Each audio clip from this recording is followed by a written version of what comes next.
Salut à toutes et à tous, Marty Japan pour un tout nouveau déballage. Et bien aujourd'hui les amis, on va se pencher sur des toutes petites figurines que vous connaissez bien, même des porte-clés. On parle des UDM Burst volume 30, j'ai oublié à force. Parce que bon, vous le savez, moi les UDM, j'ai mis un coup de frein pour la simple et bonne raison qu'on a toujours l'impression de voir la même chose, de voir les mêmes personnages, de voir toujours des... Voilà, c'est chiant, sauf que là, pour les volumes 30, on nous sort du très très lourd avec un poil de décalé, dont un personnage, hein, j'ai voté pour lui. Et sachez-le, c'est sorti fin mars 2018 hein, dans les boutiques japonaises et ça coûte 200 yens dans les machines à gachapon. Voilà, les fameuses machines. Hein, vous mettez 200 yens et puis il y a les bouboules qui tombent et vous ne savez pas sur quoi vous allez tomber. Donc, pour vous montrer un peu au niveau du prospectus, on a un Goku Migate no Gokui maîtrisé qui a l'air de tout envoyer. De ce que j'en ai vu au niveau des prix à l'unité, c'est très cher. Hein. Ça va entre 600 et 1000 yens le gachapon, quoi. Le petit personnage, c'est quand même fou. On a du Zeno-sama, on a du Kefura, on a également du Songoten Xeno et Arale-chan. Voilà, Arale-chan, il y avait eu un concours, c'était à la Jump Festa. On devait désigner le personnage qu'on voulait voir absolument dans cette série-là, dans cette gamme-là, les UDM. Et puis j'ai voté pour Arale-chan et au final, c'est sorti, je suis content. Grandement fan, j'allais dire, mais oui, je suis vraiment content parce que le public japonais, en fait, n'oublie pas les bonnes vieilles valeurs, n'oublie pas les bonnes vieilles licences. On parle d'Arale-chan. Bref, on va ouvrir tout ça et puis on va décortiquer ensemble ces petits porte-clés du jour. Avant de se pencher sur chaque petit personnage, je vais m'attarder sur une question qui revient assez souvent. Marty, est-ce que tu chopes ça à l'unité, en lot ou directement dans les machines à gachapon? Généralement, je prends ça pour les UDM, je les prends directement chez un revendeur particulier hein, qui prépare des lots et qui vend ça moins cher que si vous mettiez des pièces dans la machine. Donc ça c'est cool. Par contre pour cette gamme là, vu le Migate no Gokui maîtrisé et assez convoité, au final j'ai vu le prix du lot, j'ai dit laisse tomber. Sauf que petite anecdote du coup, ce jour là je traînais avec quelques amis dont un qui était avec son frère et on s'est dit bon on va faire un délire, on va aller voir la machine et puis je vais mettre 200 yens et puis on va voir ce qu'on va tirer tous ensemble, etc. Bref, moi je tombe sur le petit Zeno-sama.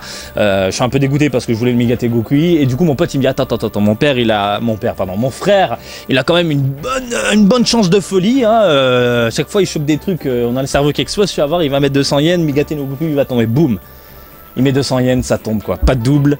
Complètement fou, mon pote il enchaîne, il tombe sur ça, mon autre pote il enchaîne, il tombe sur ça, on n'a pas eu de double, du coup le Songoten je l'ai acheté à part, voilà, c'était la petite anecdote.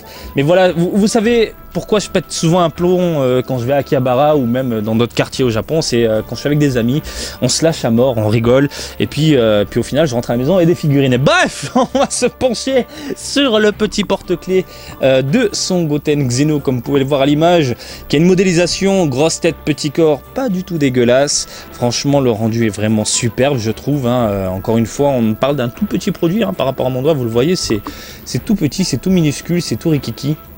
Et là, le Goten est vraiment propre. Au niveau des couleurs, on a des tonalités hyper simples. Hein. Ça, faut pas trop en demander. En même temps, au vu de la taille de la bête, on va dire c'est potable dans l'ensemble, mais ils sont pas pris la tête à mettre par exemple des couleurs au niveau de la ceinture. Hein. Non, c'est du gris neutre et puis basta. Zeno-sama est juste, mais fantastique quoi. Il est tout petit, tout rikiki, tout mignon, tout mou, tout chou, tout... Ah, on a envie de lui faire un sacré câlin. Au niveau des couleurs, c'est même si on a des couleurs pas trop nuancées, mais ça on s'en fout parce que, regardez, c'est tout minuscule quoi, c'est tout petit. Bah ça rend super bien, il est trop chou, j'ai pas capté mais il tient sa tablette. Attendez, regardez, il tient la tablette, voilà, c'est une tablette qui est légèrement chromée du coup, on la distingue... C'est chou. Par contre, faut pas accrocher ça sur votre, quelque part, ni avec vos clés, ni avec votre sac, parce que ça, c'est le genre de chaîne en plus qui pète en 2 secondes. C'est vraiment de la merde. Non, là, c'est vraiment plus le côté collection. Et puis, c'est tellement petit que si ça tombe, l'aiguille dans la botte de foin, hein, j'ai envie de dire. Voilà. Mais voilà, le Zeno-sama, je suis grandement fan. Kefula, franchement, la fusion de la mort qui tue, qui a une sacrée coupe de cheveux. Au niveau des couleurs, on a un léger brillant, franchement, qui passe très bien. On a un petit côté fluo au niveau des cheveux, pas du tout dérangeant, je suis assez fan. Et puis vous le savez, par rapport à cette gamme, le gros délire, justement, c'est, regardez ici, les grosses oreilles quoi. Les grosses oreilles, j'adore ça, c'est complètement what the fuck, j'adore, voilà, c'est des oreilles de l'espace, c'est les oreilles de Dembo. Franchement la modélisation dans son ensemble est vraiment choupinou hein, comme d'habitude. Les bras croisés, bon les couleurs simples, neutres, même au niveau des yeux, on a un vert très foncé, voilà, c'est classe, voilà, c'est hyper classe. Ma chérie, ma petite Harley-chan, franchement, la modélisation est fantastique. Grosse tête, petit corps, SD, avec un côté ultra dynamique, je trouve. Hein, regardez les cheveux qui bougent au gré du vent, voilà, on sent elle s'envole quoi, elle pète un plomb, voilà, je pète un plomb avec elle tellement c'est chou quoi.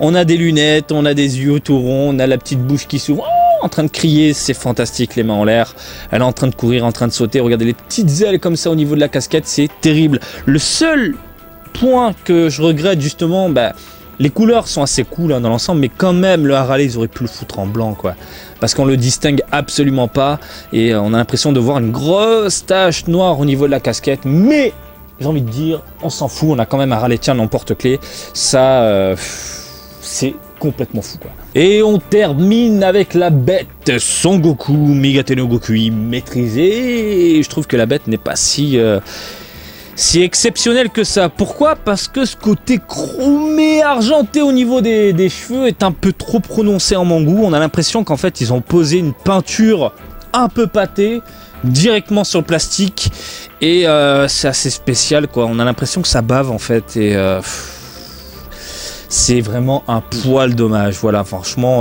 on sent que regardez, j'ai l'impression que ça se pète au niveau de la peinture quoi. Ah là là là là là, même chose au niveau des yeux, hein, je sais pas si vous le voyez, mais on a les yeux ici, ça a été peint par-dessus, voilà. Après, on parle de la figurine, du petit porte-clés en lui-même, j'ai envie de dire que c'est fou quoi, regardez, bon, grosse tête, petit corps encore une fois, il est bien baraqué, il est bien énervé, mais cette tête énorme, mais regardez ça, et surtout, la modélisation des muscles. C'est fou quoi, regardez la modélisation des muscles sur un tout petit produit comme ça. Mais les mecs utilisent quoi comme outillage quoi? Ils utilisent, je sais pas ça, un petit cutter comme ça pour gratter et faire des pecs, des abdos, des machins. Enfin c'est très impressionnant quoi. Au niveau des vêtements, on a des vêtements déchirés, pas trop nuancés, bon mais voilà. Écoutez, dans l'ensemble ça passe, hein, ça passe, c'est chou, hein, ça y a rien à dire.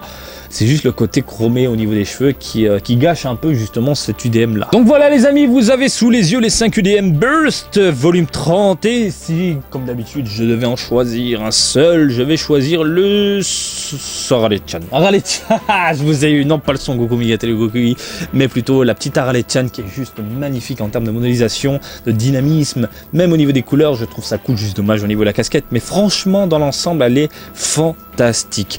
Après, je sais pas, le petit Zeno-sama est franchement chou, le Migate no Gokui a quelques défauts, mais dans l'ensemble, je trouve que cette vague-là, voilà, de petits porte-clés est franchement plaisant. Voilà.